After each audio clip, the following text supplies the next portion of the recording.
জাকাত কাকে দিবেন? কোরআনে কারিমে 8 খাতের কথা আলোচনা আসছে। ইন্নামাস সাদাকাত, নিঃসন্দেহে জাকাত, সদকা মানে এখানে জাকাত। লিল ফুকারা, 1 নাম্বার যারা গরিব তাদেরকে দিবেন। ওয়াল মাসাকিন, 2 নাম্বার যারা মিসকিন।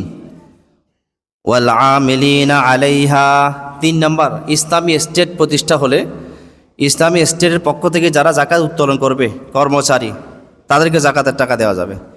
ওয়াল মুআল্লাফাতি কুলুবুহুম, এবং কাফেরদেরকে আকৃষ্ট করার জন্য। এটা নিয়ে মাসালা আছে, পরে আমি আলোচনা করব। ওয়াফির রিকাব, যারা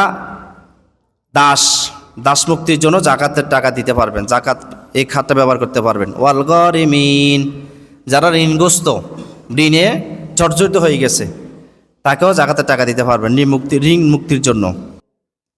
ওয়াফি সাবিলিল্লাহ, যারা আল্লাহর রাস্তায় যুদ্ধ করে কাফেরদের বিরুদ্ধে, তাদেরকে দিতে পারবেন।